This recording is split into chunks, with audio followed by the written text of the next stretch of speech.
সারা জীবন ভাতা নাও আর ভাতার পাবে না। পরিবর্তন যাত্রার মঞ্চে বিজেপি বিধায়কের মন্তব্য ঘিরে বিতর্ক। এ বিষয়ে রাজ্য রাজনীতিতে তুমুল শোরগোল।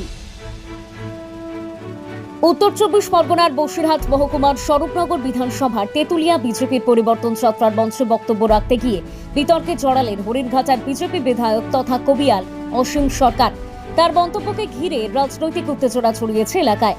সভামঞ্চে উপস্থিত ছিলেন কেন্দ্রীয় প্রতিমন্ত্রী শান্তনু ঠাকুর ও বিজেপি নেত্রী লকেট চট্টোপাধ্যায়। বক্তব্য রাখতে গিয়ে অসীম সরকার রাজ্যের বিভিন্ন ভাতা প্রকল্প নিয়ে কটাক্ষ করেন।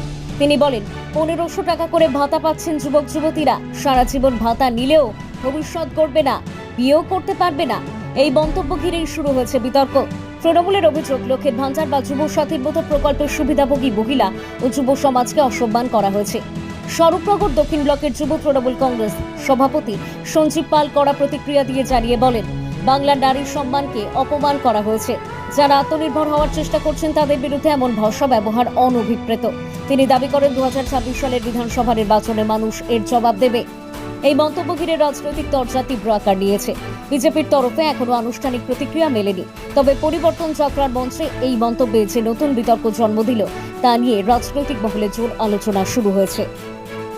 অ্যাকচুয়ালি দলটার নাম তো বিজেপি। বিজেপির মধ্যে কৃষ্টি কালচার সংস্কৃতি কি আছে? মহিলাদেরকে তারা কি করে সম্মান দিতে হয় এটা মমতা ব্যানার্জির কাছে শেখা উচিত। তাদের নেতৃত্ব যারা আছে আমি তাদেরকে বলবো মমতা ব্যানার্জি অভিষেক ব্যানার্জির কাছে শেখা উচিত। বাংলার কৃষ্টি কালচার এটা না। আমাদের যারা মায়েরা যারা আছে না, আমরা মায়েদেরকে বোনেদেরকে আমরা প্রত্যেকেরই মায়ের দরজা দেই। আমাদের জননেত্রী মমতা বন্দ্যোপাধ্যায় তিনি একজন মহিলা, তিনি আমাদের মুখ্যমন্ত্রী। আমরা মায়েদেরকেই আমাদের মায়ের নজরেই দেখি। আমাদের মধ্যে কৃষ্টি কালচার সংস্কৃতি আছে। আমরা প্রত্যেকটা মহিলাকে কিভাবে সম্মান দিতে হয় সেটা জানি। ওনাদের সেটা শেখা উচিত এখন। অনেকদিন আত্মনির্ভর হচ্ছে তো 15 টাকা নিয়ে ছোট ছোট কুটির শিল্প এটা তো হচ্ছেই। একদমই।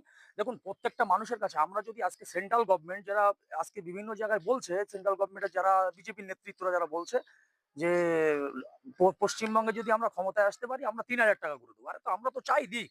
সেন্ট্রাল গভর্নমেন্টও তো একটা গভর্নমেন্ট। তো সেখান থেকেও যদি লক্ষ্মী ভান্ডার হিসেবে যদি 3000 টাকা করে দেয়, আমরা অ্যাকসেপ্টেবল, আমরা অ্যাকসেপ্ট করবো। আমরা অ্যাকসেপ্ট করবো। সাধারণ মানুষ তার কাছে যারা একজন ঘরের মহিলা তার কাছে 100 টাকা মানে বিরাট ব্যাপার। সেখানে 1500 টাকা মমতা ব্যানার্জি সরকার দিচ্ছে, এসসি সম্প্রদায়ের মানুষদেরকে 1700 টাকা দিচ্ছে, এটা আমাদের কাছে গর্বের ব্যাপার, আনন্দের ব্যাপার। তো আমরা চাই অন্য গভর্নমেন্ট দিক না, আমাদের অসুবিধা নেই।